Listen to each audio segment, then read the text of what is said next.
healthy habits that have helped me maintain my weight for over a decade. I'm Ashley, time for a breather. Let's get in the video. And as a quick disclaimer, I'm not a healthcare professional. Do not take anything I say in this video seriously. I'm not recommending this to anyone. This is just what's worked for me. I'm gonna make this quick and dirty because no one wants to hear my entire life story. I sit at about 120 right now. My highest I was 190. I have maintained my 70-ish pound weight loss for well over a decade now, and I have implemented little habits here and there to make my weight maintenance easy and long lasting. My first habit that has helped me maintain my weight is meal prep. Yes, I love meal prep. Everyone talks about it. I just find it is the most convenient and inexpensive way to get the nutrients my body needs, right? I personally use the app Chronometer, not sponsored, but I love this app because it tracks not only my macronutrients such as fat, carbs, it does track my micronutrients as well. I am a vegan and I do not eat a whole lot of fortified foods. Therefore, I need to make sure I'm actually getting in the vitamins and minerals into my diet in order to be just a healthy person, to make sure my body is functioning optimally, right? I don't want to get sick. I don't want to just be exhausted. I need to make sure I get the vitamins and minerals my body needs. Therefore, I need to make sure I have those foods readily available to me, because I know at the end of a long work day, the last thing I want to do is cook anything at all. All I really have the energy to do is just put something in the microwave, press a button, and that's it. And that is what meal prep allows me to do. Most pre-packaged meals, especially in the realm of like vegan, aren't really all that healthy, do not provide me with the nutrients my body needs in order to function. So by the way of meal prep, I am able to get every single nutrient in that my body needs to actually function. I do all my meal prep on the weekend when I have the energy. That way, every single subsequent day, my body is getting the energy and nutrients they need, and I make sure to make things that are actually really tasty. Habit number 2 is many smaller meals as opposed to larger meals. I am definitely someone, I cannot eat a whole lot of food during the workday. Otherwise, it tends to make me tired and lethargic, and I just do not have the time in my work week to be unproductive. A lot of my diet is centered around my energy levels and how do I actually feel. Am I full of energy? Am I happy? Then I'm doing something right. By doing little meals and snacks throughout the day, it really helps keep the energy flowing without really weighing me down. Just like a general consistent stream of energy. That way I can actually get every single thing in the day done that I need to get done. And it also avoids any of that like starving state where you can eat a full meal and then still be hungry because you went so long before without eating everything. My body very quickly goes into that state. So by doing, again, meals here and there throughout the day, I never actually allow my body to get in that state in the first place. And honestly, TMI, it has really helped with like bloating and digestive issues. If you're someone who eats like 2 really heavy meals a day, even if it's the same calories as would be spread out throughout the day, I notice my body definitely can't take that type of eating habit. It just like gets really bloated. I start getting even like gas constipation and even like other bathroom issues. So many meals throughout the day has just worked way better for me than anything else. Habit number 3 is volume eating. I am definitely someone who can eat large volumes of food, and I am also someone who eats very, very quickly. I am always the first one done no matter what. So much so that my brain does not get the signal that I am full until well after I have eaten more calories than I ever needed. I volume eat. I eat voluminous foods, meaning I eat foods that contain a lot of water or a lot of air, just foods that take up a lot of space in my stomach without actually having a whole lot of calories to go along with them. That way, again, I'm gonna give my brain time to process that I am actually full before I continue to eat. If I'm legitimately hungry, I'm gonna eat more food, but I just want to make sure I'm actually hungry. Giving it an extra 5, 10, 15 minutes in order to make sure that I'm actually still hungry avoids me consuming just excess calories that my body just does not need. So when it comes to voluminous foods, I'm gonna eat more water containing foods. Instead of eating raisins, eat grapes. There's more water in them. Instead of eating chips, eat some rice cakes. There's more air in them. I just try to eat uncondensed versions of food. That way it just gives my brain time to get up to speed that I am actually full and I no longer need to eat any sort of excess calories. Habit number 4, getting enough protein in my diet. Protein keeps me fuller longer than carbs ever will. I'm a vegan and I honestly don't like buying a lot of fake meats or any fake foods like that would contain a lot of protein. So I had to go out and seek out other foods that had a lot of protein and learn to cook them in ways that I actually enjoy. And until I started actually tracking the amount of protein I was putting in my body, I was so unaware that I just was not getting enough. I am a rural Midwestern woman, okay? Tofu is not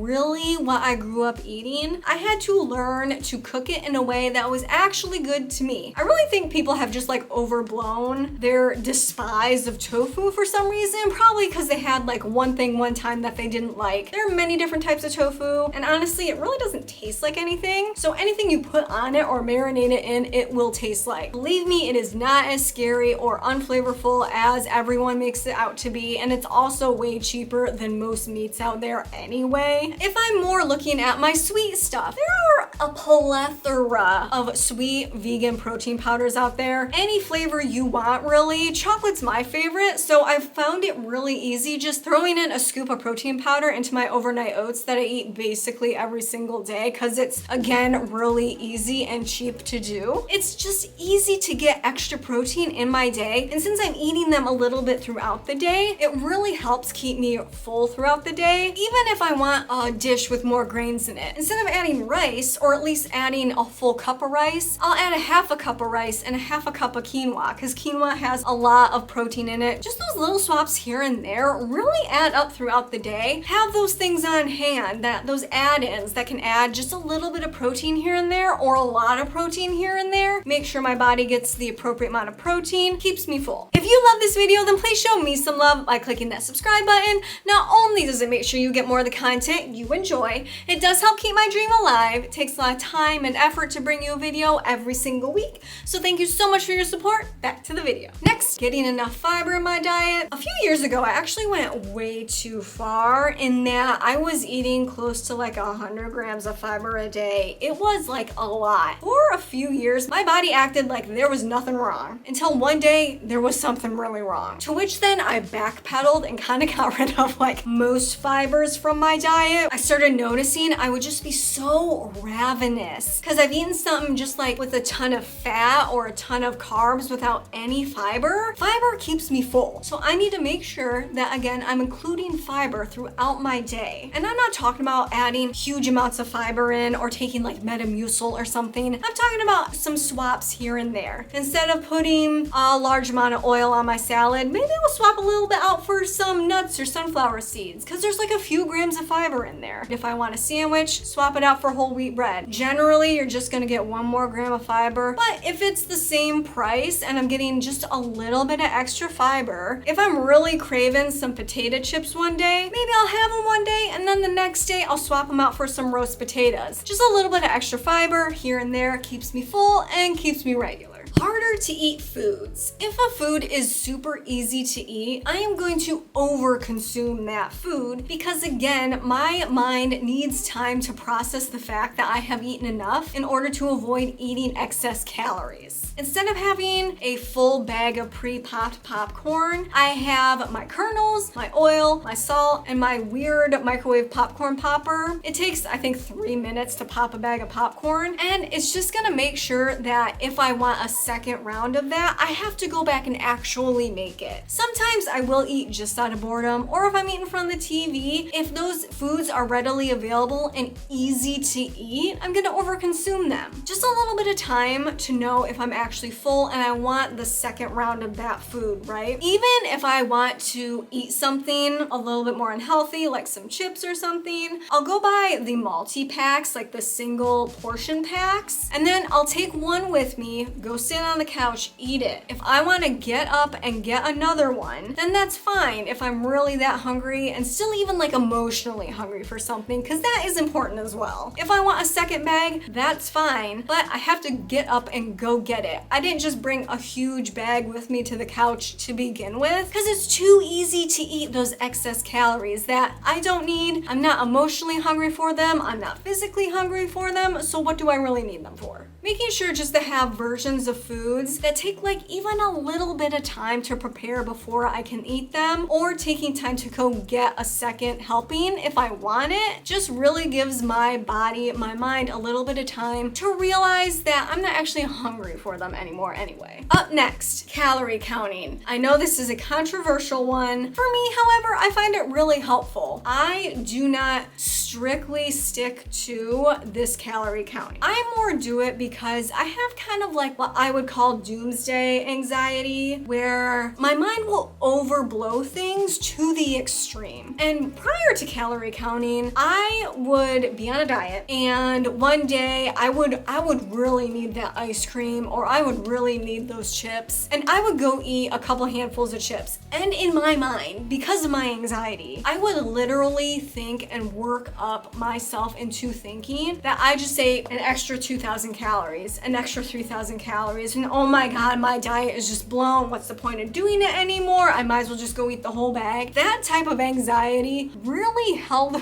me back in maintaining my weight. I really just use calorie counting as a way to get a realization of the calories I am taking in. Now, I don't log every single thing in my calorie counter. Being that I meal prep a lot of the same foods every single week, I have like a general idea of the calories I'm getting in. But if one day I'm really hungry after eating my dinner, I am definitely going to eat a second round of dinner. If I am truly hungry, I am going to eat. I am not going to sacrifice anything. That is just not the way to go, because I know the next day or even in a few hours, I'll probably end up eating double what I was gonna eat originally, because I put my body in that starvation mode. And that is never what I want to be in. I want to make sure my body again is energized and that I am happy. That is the entire point of my diet. Having a solid understanding of generally what my body needs, the calories it needs, and then setting myself up by way of meal prep and calorie counting in order to make sure it gets what it needs is just the most convenient way and the most relaxed way in my mind to make sure that I am maintaining my weight and maintaining my health. Last habit I do is consistent movement. Now, as you have seen from the other habits, I am far more concerned with what I am putting into my body and not how I'm moving my body. I'm not trying to like just eat a ton of calories and hope that I can burn them off later in the day or in the week. I am more concerned about keeping my energy levels up throughout the day, keeping my mood stable, making sure I'm happy and relaxed. And that's where movement comes in for me personally. Movement is about feeling good in your body. Maybe not good in that exact moment, but maybe feeling good at the end of an exercise session, even if it's a little bit harder of an exercise. I have a desk job. I spend most of my time sitting. However, I do make sure I even have